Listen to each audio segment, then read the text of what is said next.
Represent the 1,600,000 members of AFSCME across this great country. For 75 years, we have fought to make our voices heard, and we're not going to be silenced today. It's a war on workers, you know, the people who teach our kids, who plow the snow off our interstates. Those are working men and women, and they deserve a decent pay and decent retirement. The right to have a union and to collectively bargain and work about your conditions, working conditions, that's a fundamental American right. So there is no bigger story than what is unfolding in Wisconsin, because other states will follow. The turnout today was fantastic. The right-wing conservative broadcasters in this country, followed by congressmen like Paul Ryan, are insulting these Americans who are doing it orderly, peacefully, properly, and doing the American thing. It's not the teachers and firefighters and the guys who pick up your trash. It's not their astronomical salaries, which don't exist. It's not even state pension contributions that have driven state budgets into the very, very deep crimson reds. It's the result of taking in too little. Far, far, way too little. As a rich person, I pay 28% tax. What I want to ask you is, why am I not paying 50? Why is everybody in my bracket not paying 50?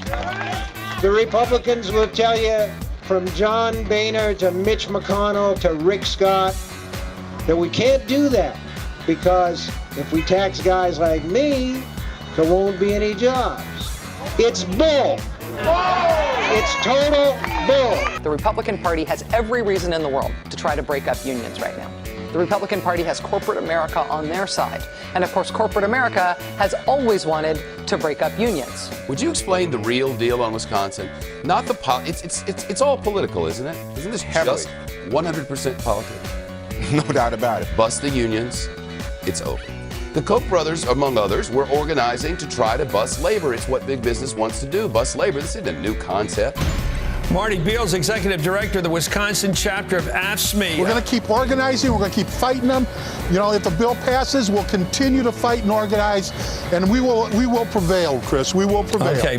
It's great having you on. You look like the real thing to me, sir. I'd like to meet you sometime. Marty Beal, Executive Director of the Wisconsin Employees Union, State Employees. Thanks for coming on tonight. It's great to have you on Hardball. Documentary filmmaker Michael Moore leads the charge of protest today at the state capitol.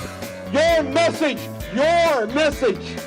has inspired people in all 50 states. And that message is, we have had it! Undercover Boss.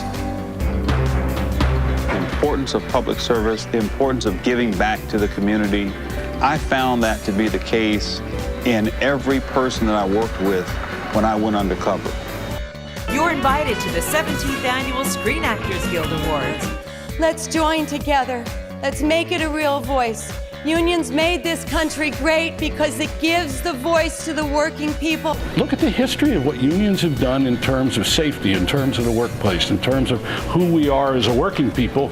You have to go back to the union movement of the 20th century. It's one of the great movements, along with the civil rights movement, the women's movement, gay rights movement. That's what's changed this country in the past century. ABC 7 News at 10, Chicago's #1 news. What began 2 weeks ago as a Wisconsin issue has gained enormous support across the country. Chanting in downtown Chicago. But no matter what the location, the message was the same. Unions are worth fighting for. These are the largest protests we've seen in Lansing in years. Speakers at the gathering called it all an attack on the middle class. Reporter Tom McKee is live outside the Ohio State House. Teachers, firefighters, police officers, nurses, craftsmen filled the Ohio State House grounds Tuesday. Keep the dream alive! It is an example of union busting. What they want to do is to strip from these workers their rights to collectively bargain. ABC 7 News this morning. And these bills basically go after the right of workers to have a voice on their job and to collectively bargain around their working conditions and their wages. And unions set the standards for all people in Indiana. This is KIMT News 3 at 10. Tonight, Iowa union workers are speaking out against a collective bargaining reform bill. The president of Mason City's union, Joe Bull, says the current system has been in place since the 1970s and works just fine. He says union workers will fight to retain their right to negotiate in all areas. This is NBC Connecticut. New this morning, New Haven's labor issues have caught the attention of some powerful national figures. The American Federation of State, County, and Municipal Employees, they represent 1,500 city workers and will be marching with Sharpton to City Hall protesting job cuts and requests from the city for givebacks from the unions. This is about who we are, and this is about what we are about, and this is about who we want to be as a country. This is YNN, your evening news now. American Federation of State, County, and Municipal Employees union members filling the Empire State Plaza Convention Center with a clear message. It's time that the governor knows that we are not the problem. We are part of the solution. These budget cuts will affect the services that are available to the members in our communities and also to our workers. This is Fox 40 News at 10. With hundreds of state agencies in California, it's tough to find all of the waste. But the American Federation of State, County, and Municipal Employees, a union representing government workers, says if you really want to save money, stop relying so much on private contractors.